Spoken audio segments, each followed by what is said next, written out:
Hello, everyone. If we haven't met before, my name is Emily Gilbert. I am the College of Medicine liaison librarian.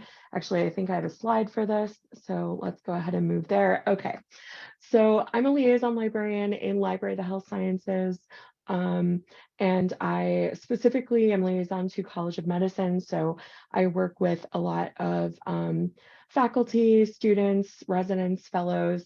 If you're in medicine and I haven't met you yet, it's a big college and I'm trying to get through it as quickly as I can. And I also do research myself. My research is focused on anti-fatness in libraries and how that fits into like a DEIA framework.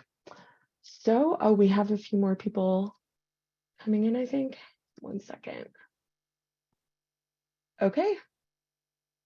Excellent. I think Rosie, can I hand that over to you, the letting people in? Thank you so much. Just really started getting busy all of a sudden. All right, so I am also joined by my colleague Rosie Haneke. She is the head librarian for information science and research here in Library of the Health Sciences, and she will be helping out in the chat and with Zoom functionality, etc. Okay, so this is our agenda. It's pretty simple. So today we are going to talk about systematic reviews, and we will start with the characteristics of a systematic review. Then we'll get into the process of what it takes to actually do a systematic review. And then finally, we will talk about how you can work with a librarian through that process. If you have questions, please go ahead and put them in the chat, or you can unmute yourself, whatever works for you. And then I think we are ready to go. All right, first of all, wait a second, that's not the correct slide, I don't think.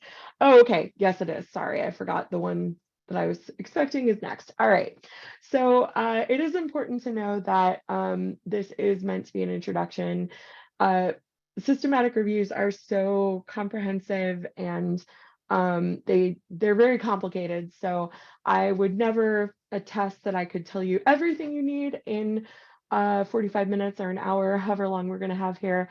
But this is just meant to kind of give you the basics or refresh you on the basics if you have a little bit of experience. So if you need in-depth support, that is when you are going to want to call for consults, as in, come meet with us in the library and we can, really get into the details of what you need help with specifically. All right, so on the next slide, I wanted to kind of take a temperature of where we are on systematic reviews. So if you wouldn't mind using the QR code or going to slido.com. I'm curious to see where you all stand. And please, if you're at that like nothing, I'm just getting started, that is totally okay. That was me when I came to UIC almost 2 years ago. So I feel like I've learned a lot. Nobody says they're a pro so far. And that's totally fair. Okay, so 15 of you have responded so far. Please feel free to respond if you haven't already. So yeah, this is about what I was expecting. Most people are on like the lower end of the spectrum of understanding, which is very very understandable because, systematic reviews, like I said, super complicated, just a lot going on there. Thank you so much for your participation there. All right, so let's kind of get into it. So the first question when you are considering doing a systematic review is, are you sure you really want to do a systematic review? Or are you sure you need to do a systematic review? We get a lot of people who come into the library with really great intentions and say something like, I want to, this might be in May or something, and they say, I want to start a systematic review and have it done by the time classes start over in August. And that would be great if that were possible, but that's just not a realistic way of looking at things. Systematic reviews are incredibly rigorous, and they do take a lot of time and usually a team of multiple people. You definitely cannot do one alone. So this is always something I touch on, and there are, of course, plenty of other types of methodologies that are just as valid as a systematic review. And if you end up pivoting to one of those, that is okay. Of course, I'm not saying you can't do a systematic review. You definitely can. But it is a good idea to like kind of do that gut check in the beginning. So let's dive in. So for those of you who are just getting started, what is a systematic review? So here, I'm just going to read this off so we all understand it. This is a definition from Cochrane Library, who is like the gold standard for systematic reviews. So a systematic review attempts to identify, appraise, and synthesize all of the empirical evidence that meets pre-specified eligibility criteria to answer a specific research question. So far you have your research question, you have your pre-specified eligibility criteria, and we have this quantifiable goal of getting all of the empirical evidence.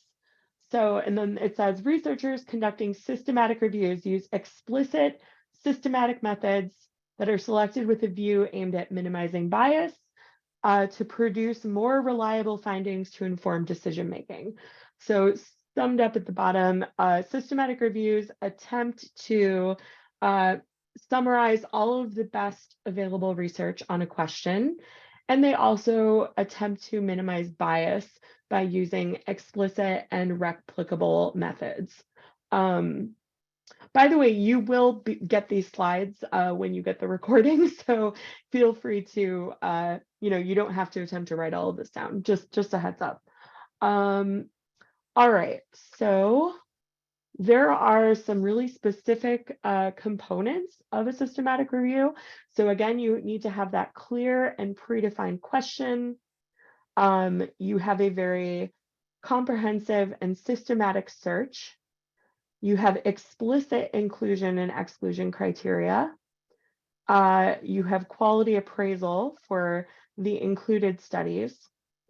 And then you also have a synthesis of the results of the included studies. So at the end, you should be drawing some conclusions based on what all of the included studies are saying. And this is an example of what that can look like. So this is a systematic review that was published in 2021. It's a COVID topic. Of course, we're seeing a lot of those still. And it was some of the studies that were included were these studies that were actually published in 2020. So it was gathering all of the evidence from those studies and synthesizing that in this one that was published in 2021. So also there are plenty of other types of reviews that are not systematic reviews. Forgive my art joke. I have an undergrad degree in French, and unfortunately, I think I'm funny. So there are other types of reviews like lit reviews. Narrative reviews is generally what we would call like a standard literature review.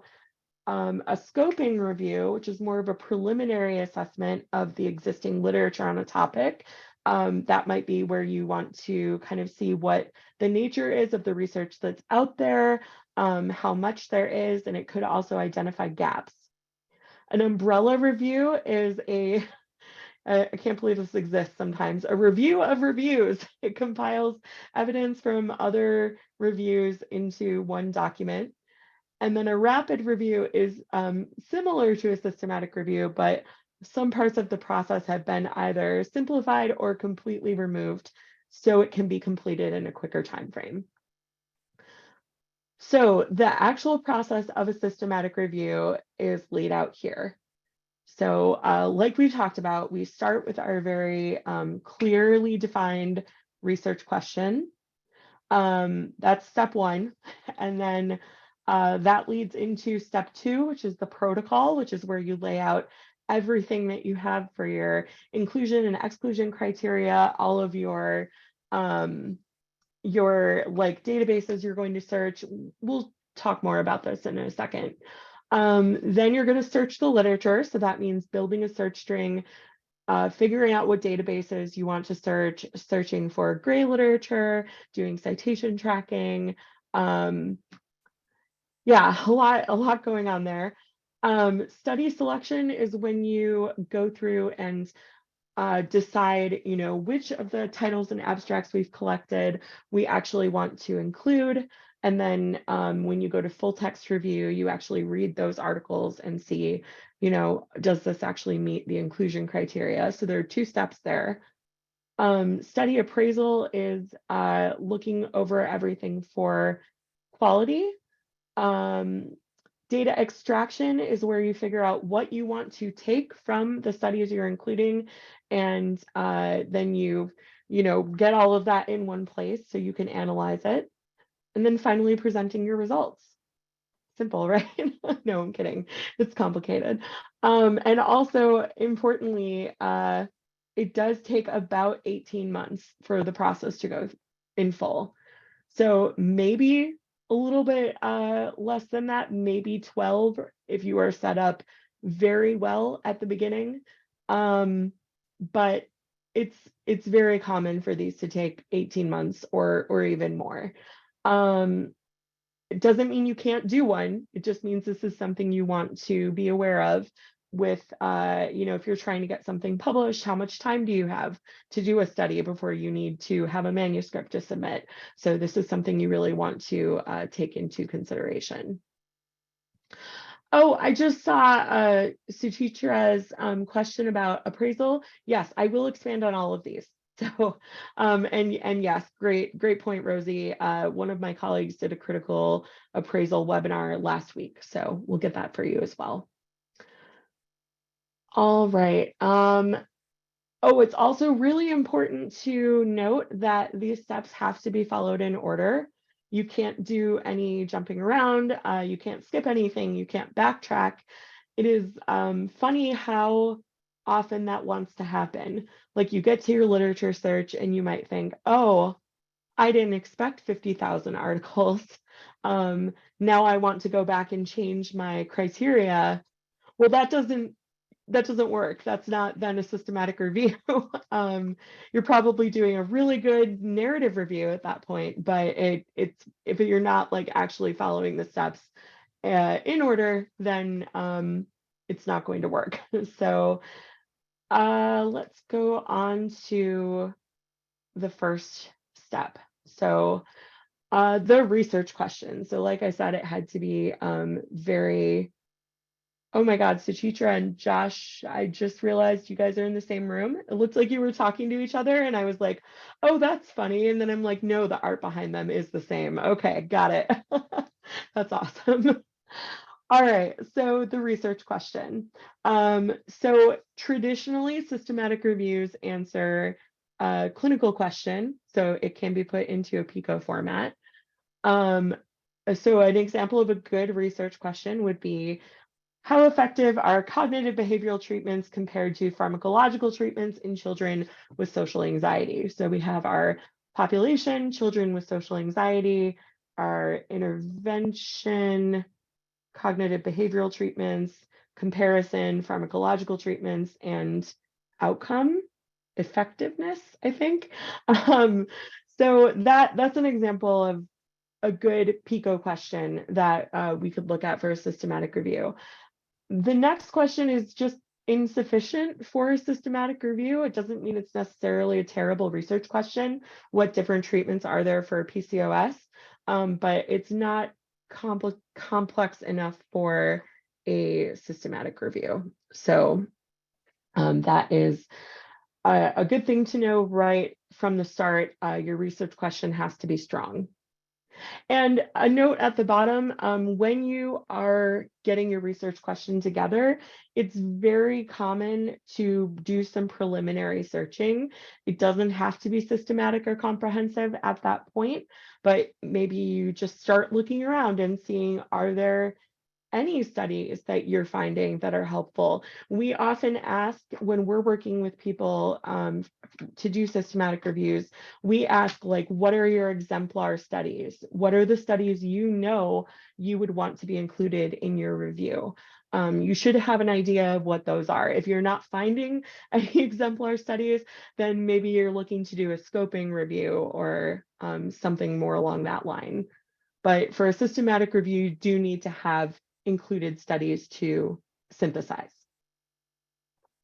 It's also, I just realized, it's also a good idea to do some preliminary searching at the beginning, just to see if anyone else has already done a systematic review on exactly what you're looking for, because that could also derail you. So better to know that right away versus after you've already put a lot of work into it. All right. So the next part is the protocol. The protocol is a document that defines every aspect of your systematic review project. So this is going to include information about the personnel on the project, everyone's, contact info, institutional affiliations, your research question, an example of like a draft of a search strategy. You don't have to have them fully fleshed out at that point. You should have what databases you're going to search, what your inclusion and exclusion criteria are. So this is where you are defining those inclusion and exclusion criteria. And once they're defined, we can't go back and change them. So this is also a really good process to go through, doing a protocol, because it will force you to really critically think about different aspects of your project. So I just completed a manuscript of a scoping review, and I remember the protocol was like really the first time it made me think about, like, oh, what limitations do I want to put on what types of studies I'm going to include? And, do we need limitations on dates? Are we going to do things from only the past 10 years, or does it make sense to not have limitations on that?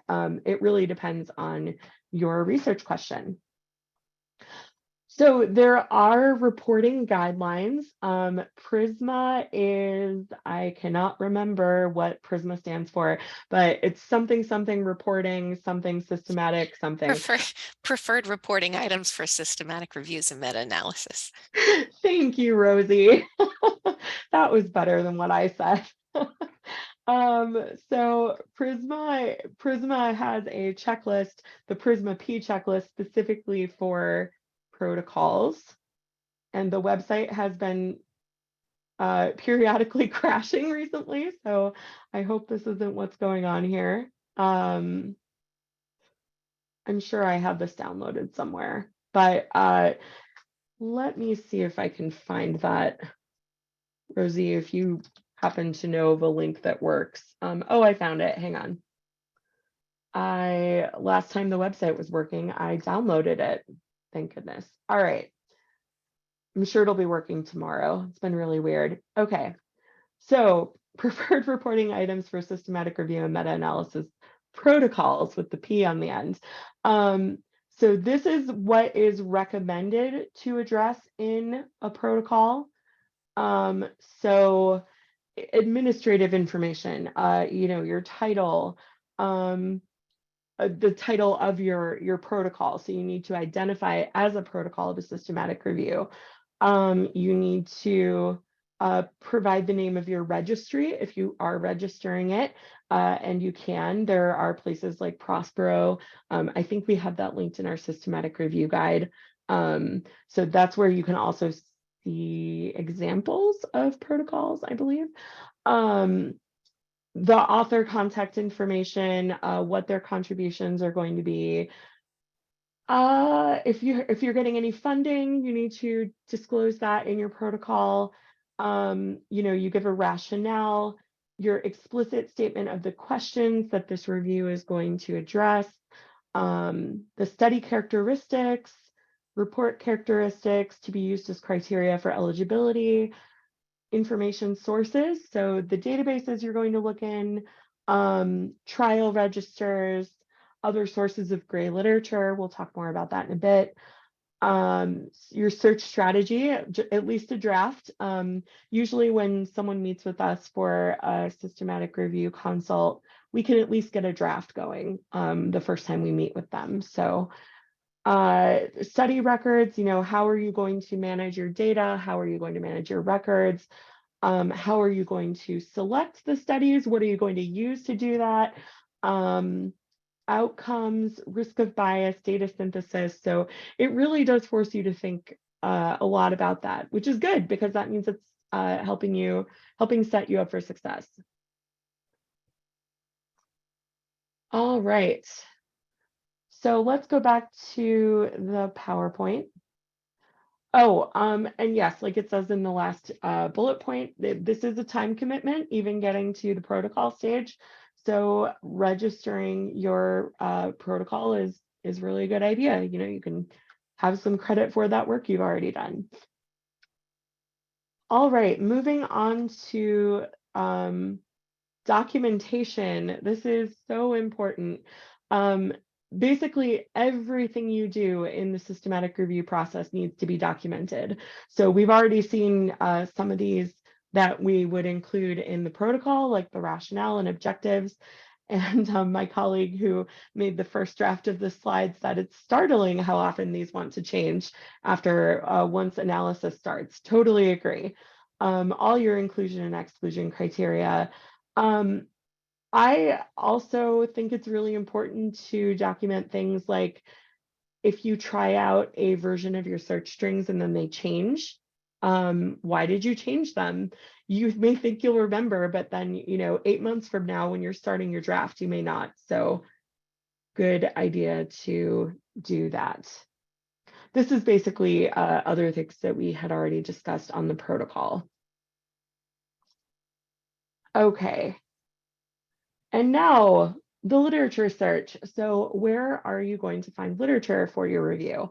Well, of course, you're going to find some in the library databases. And it's not just going to be PubMed. There is PubMed is, usually one we're going to start with for most topics.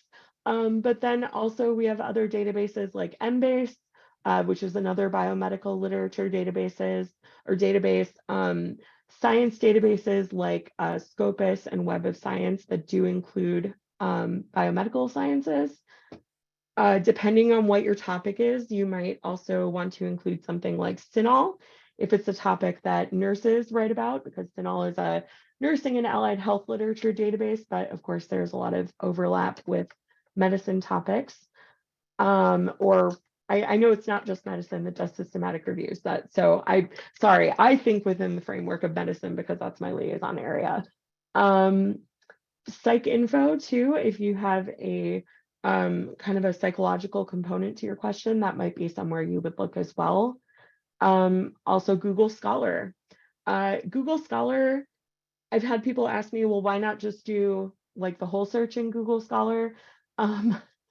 Because searching in Google Scholar is terrible. It does not have nearly the sophisticated functions that you can use in something like PubMed or Embase. You can't get as fancy with your searches, and it's not just fancy for the sake of being fancy. It's like the things that we can show you how to do in the databases if you aren't familiar with that level of searching.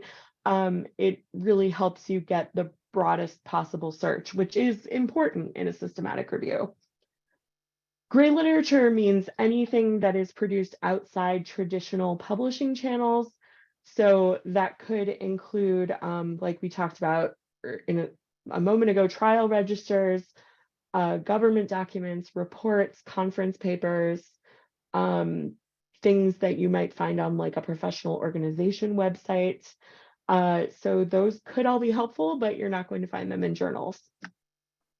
And then citation tracking is following your citations forward and backwards. So once you have your included studies, you're going to scan those reference lists to see if there's anything on there that looks like it's worth following up on. And then forward citation tracking is you can look at your included studies, what has cited those studies. So what came out after it that might be useful because it cited it. So you can do that by plugging it into Google Scholar, Web of Science, or Scopus, and then there is a cited by link. Emily, there's a question in the chat. Okay. How does one typically approach the gray literature in a systematic way? By knowing what sites you're going to do first, you're going to lay that out in your protocol. So figuring out, what professional organizations are going to be useful for you to search, what trial registers, or if it's useful to look for preprints. These are all things you determine at the protocol stage. And then you're also going to use a search string to do that. So what you do with gray literature, there are some trial registers where you can search the website. They have like a decent search function on their website. But if you're doing something looking for like documents from a government agency or from a professional organization, you're going to do that using Google with by searching like a specific site on Google, and you're still going to use the search string as best you can. You just won't be able to do things like controlled vocabulary that you can use in databases, searching in titles and abstracts. You can't do that in a Google search. So, but you do the best we can. And then that is still systematic because you're using your search string and you're searching what you said you were going to. Does that make sense? Yes, thank you. Sure. All right. So moving on to literature searching, please work with a librarian. We would love to work with you on that. And even if you are comfortable with searching the library, it is next level systematic review searching. It is really complex. And so the searches need to be designed for your topic, but then you also have to design them for each individual database, because each database is going to have its own controlled vocabulary, its own syntax. You can't just like copy a PubMed search into a Web of Science search. That's not going to work like that. So we do recommend that you reach out to us. You don't necessarily have to include us like heavily in your project, but we definitely recommend that you at least have us consult on your search string. And the reason for that is, here's an example of a typical search. So this was for a review that Rosie and I were working on at one time. So this would be something that we might throw together just to like do a quick search for, a few articles. And here's the same search that I believe Rosie wrote for this systematic review. So granted, this is also a very nebulous topic because it includes social determinants of health, which it's really hard to like figure out what the barriers are of that topic sometimes. So they're not all this crazy looking, but I did have that one saved, and I thought it pointed out like why it's important to get a librarian involved. Also, whenever you are searching databases, it is always a give and take with precision and recall. So precision is how much of what you're finding is actually relevant to what you're looking for. And then recall is how much of what is out there on your topic did you find. So ideally, with a systematic review, you should be recalling 100% of the literature that is relevant. But that also means your precision is going to be low. You're probably going to have about 1 to 3% of what you find is going to be something you would want to include. So that means you are going to have to filter through a lot that is not relevant. And that is where the screening comes in.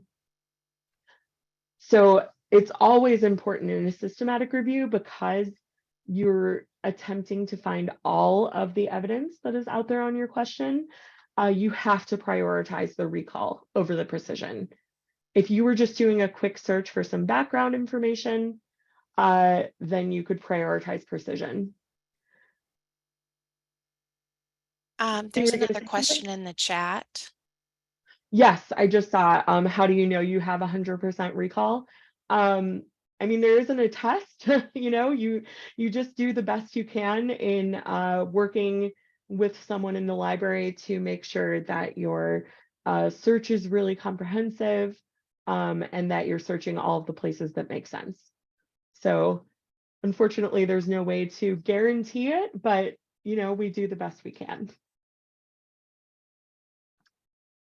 All right, so for study selection, so once you have gotten to the point where you have your searches, you've done your searches for query literature, you've run your searches in the databases, and then you have to go through and select which of these results you are actually going to include.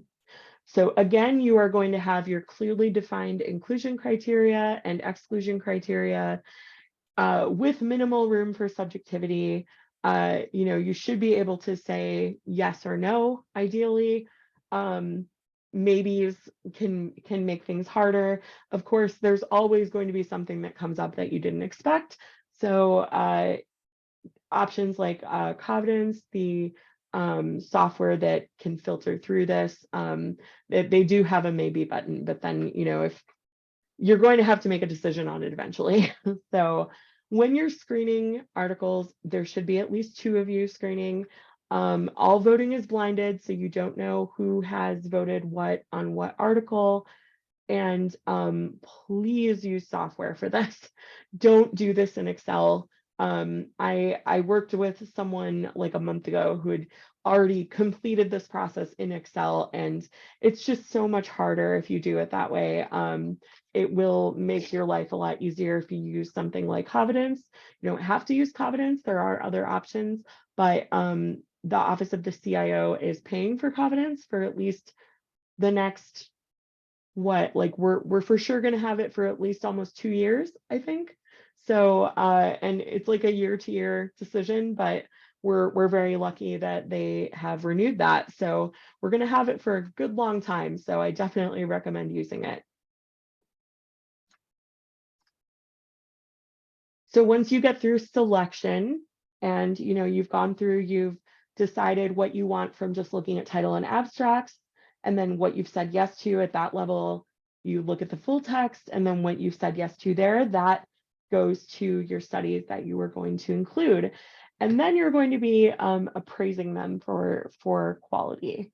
So there should be at least 2 people appraising articles. Again, like I said, there should be at least 2 screening. There is no single dimension for quality in research, but these are the 4 aspects that can be assessed at 2 levels, both the level of the study and the level of the review. So quality of reporting, quality of method and conduct, risk of bias, and quality of body and evidence. So here's some more about those. So quality of reporting refers to, you know, what reporting guidelines you're using, what's applicable. Prisma, Strobe, Agree To, these are different reporting guidelines. They're not always meant for like strict appraisal, but it can give you an idea of if there's something you should be reporting that you haven't. So unfortunately, there's no one size fits all for appraisal. You have to kind of look at the different tools and figure out what makes the most sense. Quality of method and conduct is about how well has the study been designed in your included study. How well has the study been conducted? the tools are methodology specific, like AmStar. So you do need to find something that works out for the methodology you're looking at. Risk of bias means you're looking for validity, reliability, applicability. Again, the tools are specific. So there's like the Robbins I or one, I'm not even sure. Rob 2. You can find information about these very easily. And I'm sure these were probably covered in the critical appraisal webinar last week, I'm going to assume. And then quality of a body of evidence has just a lot of factors, and again is study specific.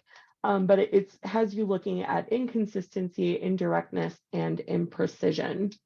And then this grade approach from Cochrane is an example of one of the things you can look at. Here, let me bring this over to my other monitor here. So you can see there is a lot going on here, but there is like an introduction, a handbook for using it, there's software. So again, it's really hard to know what would be the best. It all depends on your research question and your inclusion criteria.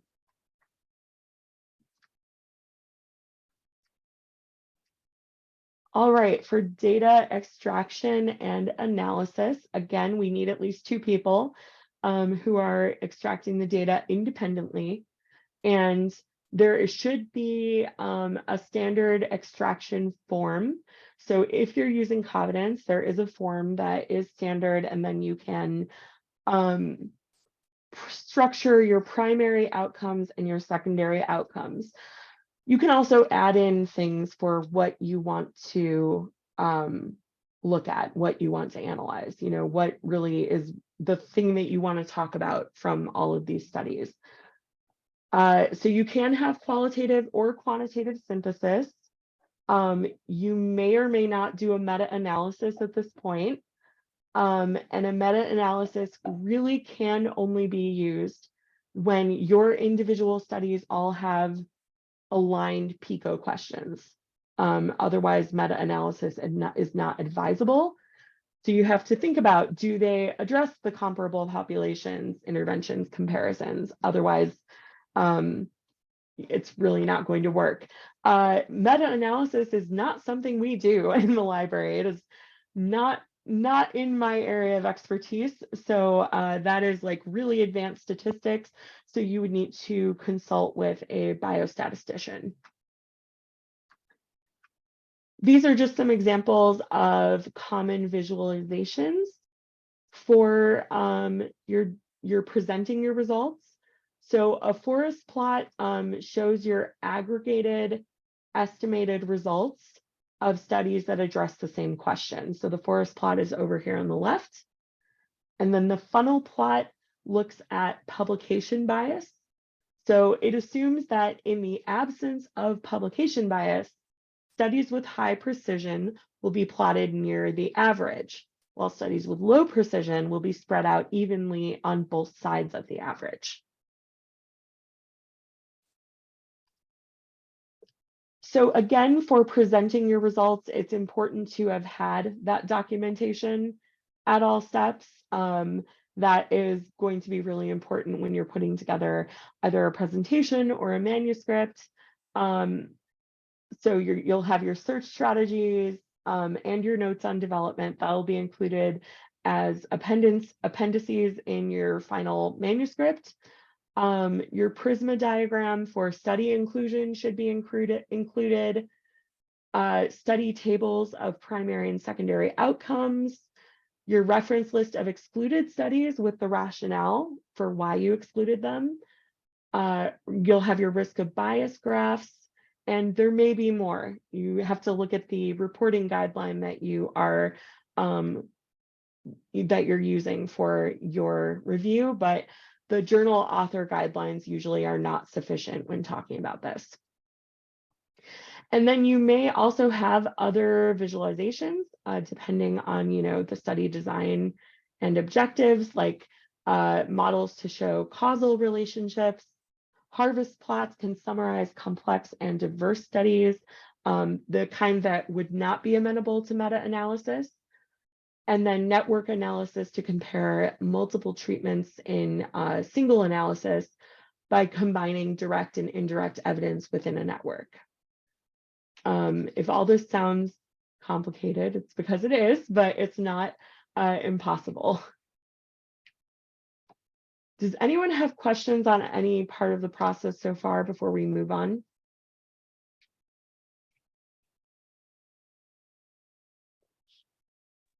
You suggested. Oh, Sorry, you suggested okay. those different softwares for the 4 parts of the appraisal. Are they available in the school library or? That's a great question. I'm not 100% sure. I think Could you some of hear them me? might be websites. Okay. Rosie, do you know any? I mean, we certainly have books on how to do systematic reviews. And it's a good idea to reference those texts. Rosie, are you aware of where those might be? The Like critical appraisal tools. yeah, Mhm. the We have a Robin. guide. I'll put a link to our guide in the chat, but I believe it's mostly going to be links to external websites. But I'll put it in the chat. Okay, so for these softwares like the Amstar and the Robin's Eye and all those. Yeah, most of them are basically checklists of criteria you Okay, use like to the evaluate. Prisma. Okay. Yes. Yeah, the software that I was talking about was Covenants, and that Yeah. is, there's the page for that. Okay, great. Any other questions on anything so far? Okay, well, feel free to put them in the chat too if something comes up. All right, so this next part is taken right from our guide, but I wanted to show you what the options are for working with a librarian. So the tier, we have it separated into different tiers. So tier 1 is a consultant level, and you know, you would then be referring to the literature on best practices for systematic reviews, but we could help you do things like broad strokes of your search strategy. We could train team members on advanced database searching. So if you have, you know, 5 or 6 people who are working with you on a review, which is not uncommon, we could train everyone like what you need to do in the different databases. And we could also consult on citation management applications. That's another thing that I hadn't brought up before, but please use the citation manager. It will also make your life a lot easier. Citation manager and a tool like Covenants to do your selection. And then for this level of involvement, you know, if you want to give us like an acknowledgement in the manuscript or something, that would be great, but nothing more than that is really expected or anything. For tier 2, that would be at a co-author level. So we would be included as an author on the study. And then we could work with you on any of these things that you would need help with. So defining your research question, translating into keywords, developing your search strategy, documenting for your protocol, writing your search strings and for gray literature and scholarly databases. We could deduplicate your search results because you will always have duplicates because you're going to be searching in more than one database. So you'll need to get the duplicates out of there so you're not wasting time looking at things multiple times.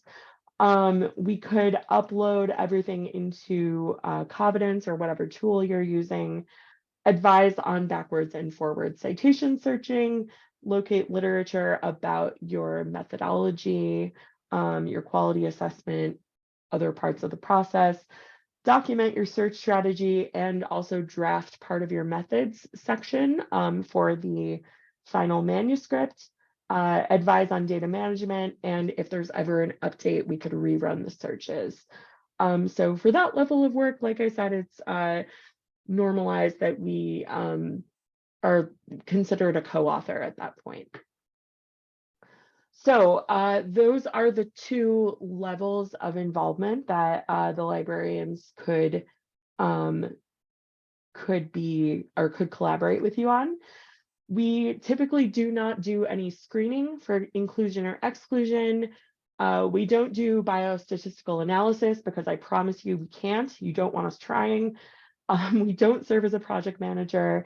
We don't supervise student workers or research assistants, and we don't retrieve the full text articles. So all of that means that, you know, all of this is documented on the systematic review guide if you need to refer to it. And we do also take on collaborations with systematic reviews as our capacity allows. There are a lot more faculty members than there are librarians. So of course, if everyone came to us for systematic reviews at the same time, we wouldn't be able to do that. But we, you know, we try to be involved as we can be. Because I actually really like doing this work. I think it's actually pretty great now that I know how to do it. It was a little overwhelming when I first got here, but now it's really interesting work. So as we are capable, we will collaborate with you all. So just in summary, systematic reviews are really complicated. They're really time consuming, and they require a variety of kinds of expertise. The process is sequential because each step is forming that foundation for the next step. And of course, extensive documentation and rigor is required at all steps. No big